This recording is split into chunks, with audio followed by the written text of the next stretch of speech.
Coucou tout le monde, mon nom est Audrey, je suis une des propriétaires de The Vile Gathering.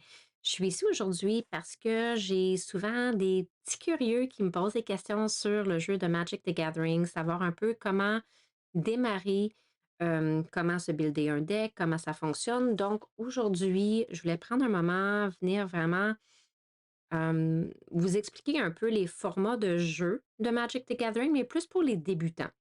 Je veux pas rentrer dans les formats plus complexes qui sont plus pour les joueurs expérimentés parce que je veux vraiment simplifier ça, puis rendre ça vraiment facile à comprendre, puis pouvoir vous aider justement à démarrer dans Magic the Gathering, savoir un peu où vous dirigez.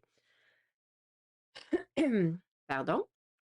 Donc, je vous mentirai pas, il y a différentes façons de jouer à Magic the Gathering, il y a différents formats.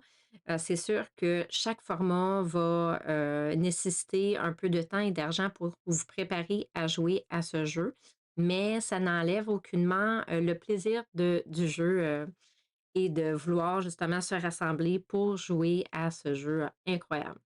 Alors, pour démarrer, on a ce qu'on appelle les formats constructed, construits, ce qui veut dire que votre deck est déjà construit quand que vous arrivez à l'événement, vous jouez déjà un deck que vous avez déjà préfait, préconstruit,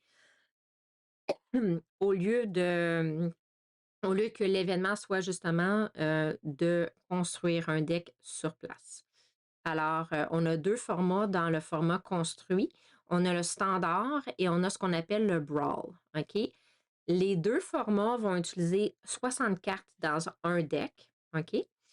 Puis, dans le standard, on peut utiliser jusqu'à 4 copies d'une seule carte, excluant bien sûr ce qu'on appelle les lands, ce qu'on paye, là, le mana cost. Donc, les lands, on peut en avoir autant qu'on veut dans notre deck, mais pour ce qui est des autres copies des cartes, donc créatures, sorcellerie et choses comme ça, des instants, choses comme ça, des enchantements, vous pouvez avoir jusqu'à 4 copies dans un deck standard.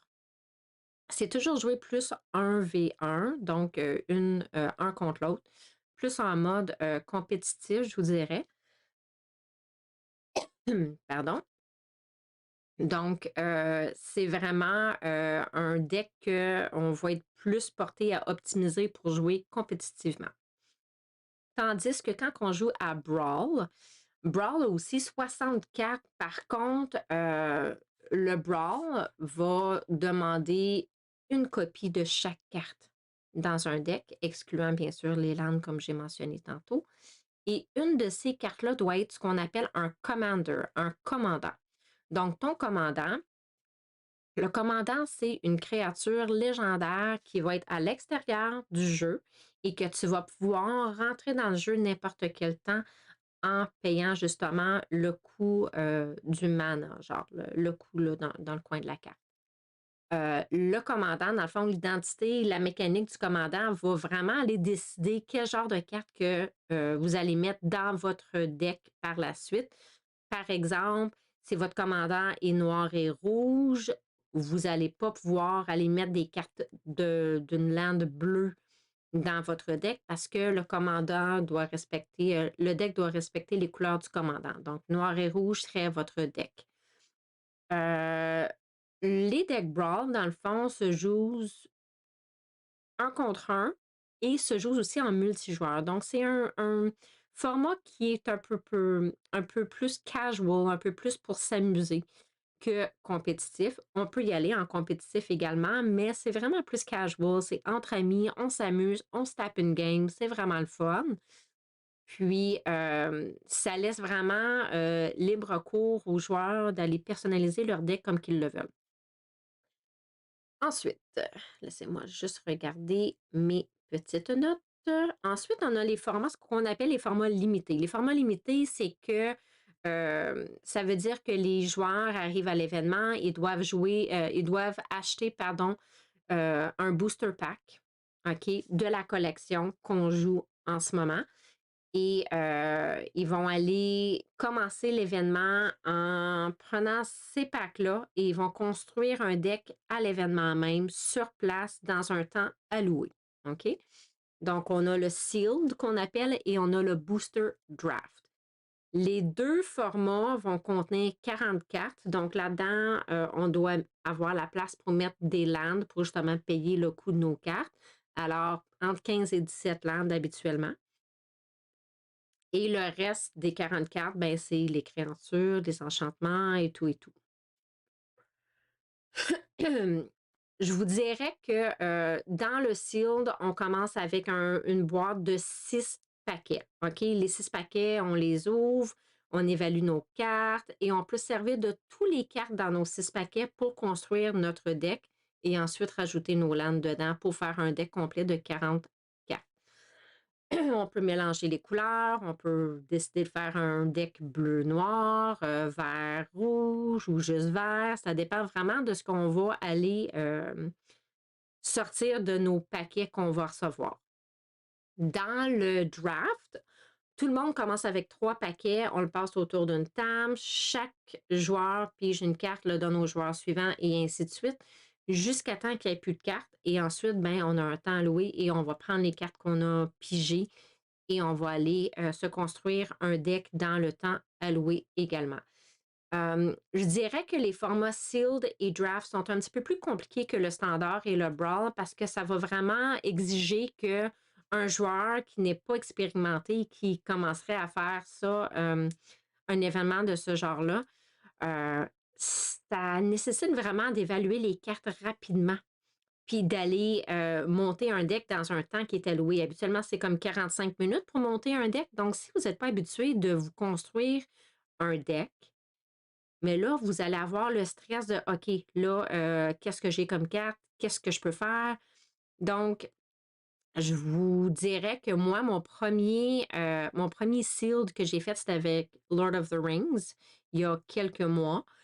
Je n'étais pas habile pour le montage de deck. J'ai été vraiment stressée. Ça devait prendre 45 minutes. J'ai bossé à 1 heure et je stressais. Je ne savais pas comment monter mon deck. Donc, j'ai plus ou moins aimé l'expérience que j'ai vécue à le faire. Mon deuxième sealed ensuite a été avec Wilds of Eldraine, qui est une autre collection qui est sortie récemment, que j'ai vraiment beaucoup aimé jouer. Et dans mon 45 minutes, j'ai été capable, et je me suis même impressionnée, j'ai été capable de construire deux decks, excuse-moi, différents. Mais ça dépend vraiment des cartes qui vont sortir de vos paquets que vous allez ouvrir. Alors, oui, ça peut être un peu plus stressant. Ça vous exige de vraiment lire les cartes, les évaluer, puis monter un deck qui va être le fun à jouer ensuite 1v1 contre des gens.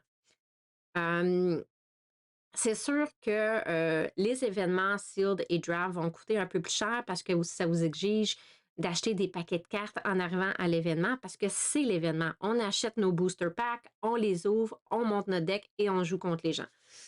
Mais tu sais, si vous avez un peu d'argent puis que vous voulez vraiment vivre cette expérience-là, je vous invite à le faire. C'est vraiment le fun à le faire et ça vous met une petite adrénaline, le fun pour monter le deck. Mais c'est sûr que si vous êtes quelqu'un comme moi qui est un petit peu plus stressé, je vous dirais que peut-être commencer plus avec un mode comme le Brawl ou le Standard afin de vraiment comprendre la mécanique de comment monter un deck. Ensuite, aller faire un petit événement comme ça là, pour le fun, c'est vraiment amusant à faire. Euh, L'étape après le standard et le brawl, je vous dirais, c'est de jouer Commander ou Oathbreaker. C'est des formats construits comme les deux autres, donc c'est des decks qui sont déjà préfaits. Même qu'on appelle ça, il y a des decks pre-con que vous pouvez aller en magasin local, aller chercher où est-ce qu'ils vendent des cartes Magic, aller chercher des decks déjà prémontés. Donc, on voit déjà le Commander sur le dessus du deck, on voit les couleurs du deck en tant que tel. Puis, on ouvre la boîte, puis on peut déjà jouer le deck en question parce qu'il est prémonté. Donc, ça, c'est pour ceux qui veulent essayer vraiment de jouer Commander sans vraiment avoir à monter un deck. Commander et Oathbreaker sont un peu comme Brawl. C'est des decks qui ont un format qui vont avoir seulement une copie de chaque carte dans un deck complet, excluant bien sûr les lands comme j'ai mentionné. Puis les deux ont un commander, un commandant. OK? Dans Commander, un deck va avoir 100 cartes. Dans tes 100 cartes, Ça va inclure le Commander qui est la créature légendaire qui est à l'extérieur du deck qu'on peut rentrer n'importe quand. Puis, c'est un format qui est un petit peu plus casual, qui est le fun à jouer en multi. Moi, sincèrement, dans le temps, j'ai commencé à jouer avec mon conjoint. Il m'a enseigné le jeu, il m'a montré à jouer et on jouait avec des petits decks de 60 cartes standard. Et puis, on a arrêté de jouer pendant un temps. On a eu des enfants et tout et tout. Et on vient de recommencer à jouer il y a quelques mois avec le Commander et je crois que je ne pourrais pas aller jouer à autre format de Magic. Commander, c'est vraiment le fun. Euh, Commander, comme je vous disais, c'est un deck de 100 cartes, donc on peut facilement aller chercher votre deck Brawl qui a déjà un Commander. Dès que vous êtes habitué à la mécanique du jeu, vous êtes habitué à comment vos Commander fonctionnent, les cartes fonctionnent, bien, ça devient facile par la suite d'aller pimper votre deck Brawl puis le mettre en Commander pour aller atteindre le 104 puis pouvoir le jouer Commander par la suite. C'est la même mécanique, évidemment, que Brawl, mais avec plus de cartes dedans. Oathbreaker, dans le fond, le commandant, au lieu d'être une créature légendaire, va être un Planeswalker, mais non seulement ça. C'est un deck, Oathbreaker a un deck de 64. Dans le 64, il y a le commandant, donc le Planeswalker. Il va avoir une sorcellerie qui est comme la signature sorcellerie que vous allez avoir, un spell. Il va avoir un instant. Il va avoir, excuse-moi, il y a un signature spell, il y a un instant, puis il y a une sorcellerie qui vont être à l'extérieur du deck avec le commandant et qui ne peuvent pas être joués à moins que le commandant soit en jeu. Alors, c'est un petit peu plus compliqué à jouer que le Commander, mais c'est un autre mode qui est quand même amusant à faire si c'est quelque chose qui vous intéresse. C'est sûr que ces deux modes-là vont aller donner une variété énorme de cartes parce qu'on peut aller piger dans toutes les collections de cartes pour monter un deck. Je peux avoir autant du Crimson Vow que du Ixalan, que du Kamigawa dans le même deck. T'sais, ça ne dérange pas, il n'y a pas de restrictions. Au niveau de où est-ce qu'on peut aller chercher nos cartes puis dans quelle collection pour monter un deck nécessairement. Alors, c'est sûr que ça requiert, dans le fond, ça nécessite des décisions qui sont un petit peu plus difficiles parce qu'il y a tellement de bonnes cartes qu'à un moment donné, quand on swap des cartes puis on les change contre d'autres, c'est difficile de savoir qu'est-ce qu'on va retirer d'un deck pour changer avec quelque chose d'autre. Mais c'est très amusant à monter comme deck, donc je vous recommande de le faire. Alors, encore une fois, je recommande de commencer premièrement avec un deck Brawl, qui est un commandant, ou juste standard, juste pour voir la mécanique du jeu. Ensuite, un deck Brawl avec le commandant. Et dès que vous êtes vraiment à l'aise avec la mécanique du jeu, puis vous savez comment ça fonctionne, n'hésitez pas par la suite d'essayer d'aller vous faire un deck de Commander pour justement pouvoir jouer ce mode-là. Le format Commander, c'est vraiment le fun.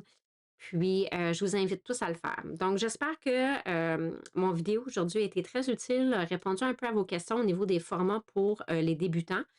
Restez à l'affût, il va y avoir d'autres vidéos informatives comme ça aussi. Je vais éventuellement vous expliquer comment monter un deck Commander, votre premier deck, comment le construire, vous donner un peu des insides, comment le faire et plein d'autres choses. Plein d'autres choses. Les landes, les expliquer comment que c'est. Donc, restez à l'affût. Ça m'a fait un plaisir d'être avec vous aujourd'hui, puis ça va me faire un grand plaisir de vous voir prochainement. Donc, j'espère vous donner l'amour et la passion de ce jeu et le rassemblement, comme le dit The Vile Gathering, de vous rassembler avec vos proches pour passer un bon temps en famille à jouer à ce jeu extraordinaire. Merci et à bientôt.